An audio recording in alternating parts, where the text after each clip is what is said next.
साथियों, सबसे पहले तो मैं जेएनयूएसयू को धन्यवाद कहना चाहूँगा कि इस मुद्दे के ऊपर उन्होंने ये प्रोटेस्ट बुलाया है और ये बेहद ज़रूरी आज इस समय में। और साथियों, मेरा कहना ये है कि ये सारी चीज़ें हम इसको बहुत ज़्यादा हमें मतलब सुन करके सरप्राइज होने की ज़रूरत नहीं है, क्योंकि जब इस देश के अंदर न्यू एजुकेशन पॉलिसी को इम्प्लीमेंट करना शुरू किया ही जा चुका है और जिस तरीके से ये जो घटनाएं आज हो रही हैं कोई इस तरीके से नहीं है। अगर आप देखोगे तो उसमें जिस तरह की भाषा यूज़ की गई है कि यूनिवर्सिटीज़ का जो पब्लिक फंडेड एजुकेशन होने का जो एक आइडिया है, जो आइडिया ऑफ पब्लिक एजुकेशन है कि शिक्षा इस देश के अंदर पैदा होने वाले हर बच्चे को देना इस देश की सरकार का कर्तव्य है, उसकी ड्यूटी है। जो आइडिया ऑफ पब्लिक एजुकेशन है उसको जिस तरीके से मैनिपुलेट करके और अजीब अजीब टर्मिनोलॉजी, भारी भरकम टर्मिनोलॉजी इसके अंदर जैसे यूज़ की गई है कि अकेडमिया, इंडस्ट्रिया कोलैबोरेशन से फंड को जनरेट करने की ज़रूरत है, और ये तमाम चीज़ें उसी का रिफ्लेक्शन है। अगर आप देखोगे तो इस देश के अंदर बहुत कम इंस्टीट्यूट हैं जो इस आइडिया को डिफेंड कर पा रहे हैं। सिर्फ इसमें सरकारी और प्राइवेट होने की बात नहीं है। इस देश के अंदर बहुत सारी सरकारी यूनिवर्सिटीज़ की भी हालात ऐसी कर दी गई हैं कि वहाँ पे आप बता ही नहीं सकते हैं वहाँ का फीस स्ट्रक्चर देख करके कि ये प्राइवेट यूनिवर्सिटी है या सरकारी यूनिवर्सिटी है।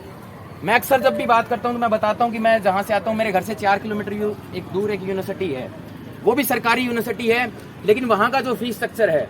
मतलब मैं वहाँ पे रह के पढ़ाई करना अफोर्ड नहीं कर सकता, लेकिन यहाँ जेएनयू में आकर के आके हम मतलब इतना अच्छा हमारे लिए जो तमाम तरह का जो फीस स्ट्रक्चर है उसमें आके हम पढ़ाई कर सकते हैं। तो ये जो पूरा इस देश के अंदर आइडिया ऑफ पब्लिक एजुकेशन के ऊपर जिस तरीके से अटैक है, ये तमाम रिफ्लेक्शन उसी के हैं। और आज हमारे कैंपस को जिस तरीके से, और हो सकता है कि इस देश के अंदर बाकी जो कैंपसेस हैं उनके लिए बहुत कॉमन प्रैक्टिस बना दी गई है। अगर आप बाकी जगह पे देखोगे, हमारे आसपास डीयू के अंदर आप जाओगे तो लोग एंजॉय करते हैं इस बात को। अगर पंजाब यूनिवर्सिटी में जाओगे तो लोग प्राउड फील करते हैं कि हाँ, इस हमारे कैंपस के अंदर इस मूवी का, इस गाने का, इसका शूट हो रहा है, और लोग जाकर के बड़ा उत्सुकता के साथ उसको देखते भी हैं। लेकिन आज हमें बताने की जरूरत है, और हमारे कैंपस में हमारा सबसे बड़ा काम जो इस बात को समझ रहा है कि आज हमें क्यों इसका विरोध करने की जरूरत है, जितने भी यहाँ पे पॉलिटिकल एक्टिविस्ट खड़े हैं उनकी सबसे पहली प्राइमरी ड्यूटी यही है कि वो तमाम लोगों के पास जाएं, इस कैंपस कम्युनिटी के पास जाएं और उनको बताएं कि क्यों इस फिल्म का विरोध करना जरूरी है। दूसरा कि ये कैंपस पूरे देश के अंदर अपनी एक अलग से छवि रखता है, जिसके ऊपर प्राउड फील करके, जिस जेएनयू के ऊपर गर्व महसूस करके हम यहाँ पर पहुंचे हैं, या पूरे देश के अंदर जिस इमेज के साथ जेएनयू को हमेशा देखा जाता है, तो वो वैल्यूज अपने आप नहीं बनी है। उसके लिए यहाँ पर लगातार यहाँ का जो प्रोग्रेसिव जो एक्टिविज्म है, स्टूडेंट एक्टिविज्म है, टीचर्स का एक्टिविज्म है, और तमाम तरह के जो लोग हैं यहाँ पर, उन्होंने मिलकर के इन वैल्यूज को बनाया है, इस कैंपस को शेप किया है। इसीलिए हमें जेएनयू के अंदर ये बात बहुत अटपटी लगती है कि किस तरीके से कोई किराया भर करके और हमारे कैंपस को किस तरीके से रेंट पे ले सकता है, जबकि इस देश के अंदर बाकी कैंपसेस के अंदर ये बहुत नॉर्मल प्रैक्टिस है जो हो भी रहा है, और लोग उस बात को समझ भी नहीं पा रहे कि ऐसा नहीं हो सकता कि एक एजुकेशन इंस्टीट्यूट के अंदर जिस तरीके से कोई भी पैसा देगा और आकर के कुछ भी शूट करेगा, या और सिर्फ यहाँ शूटिंग की बात भी नहीं है,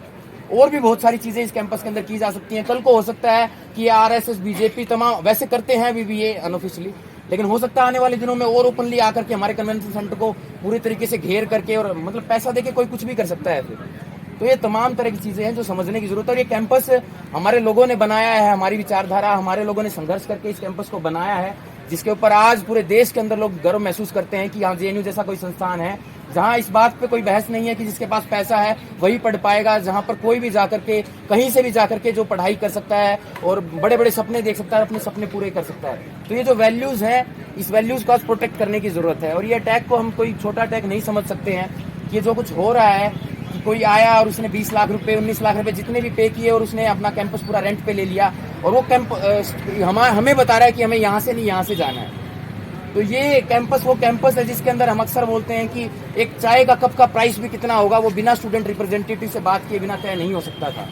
इस कैंपस के अंदर किस तरीके का कोर्स स्ट्रक्चर होगा, क्या कोर्स पढ़ाए जाएंगे, उसके अंदर आपको स्टूडेंट्स रिप्रेजेंटेटिव की बात सुननी पड़ती थी। लेकिन आज हो क्या रहा है कि कैंपस को किराए पे बेचा जा रहा है, इसको दुकान बनाया जा रहा है, और यहाँ पे स्टूडेंट रिप्रेजेंटेटिव से बात नहीं की जा रही है। जबकि नया जो स्टूडेंट यूनियन है जो बिल्कुल अभी चुन करके आया है और पूरे प्रोसेस के साथ तमाम चीजें कैंपस तो एडमिन ने उसको रिकॉग्नाइज भी किया, तो तब भी उनकी बात नहीं सुनी जा रही है। तो काफी सीरियस बातें हैं, और इसके लिए हमें एसयू के साथ मिल करके, और इसमें कोई क्लियर स्टैंड है हमारा, इसमें कोई मतलब हमारे संगठन का भी, और जितना मुझे पता है कि बाकी जितने लोगों से बात हुई है, इसमें कोई इफ बट नहीं है, कोई कंडीशन नहीं है कि मूवी कैसी होगी, प्रो जेएनयू होगी या एंटी जेएनयू होगी तो ही इसमें विरोध किया जाएगा। अगर आज प्रो जेएनयू है और पता नहीं है या नहीं है वो एक अलग बात है,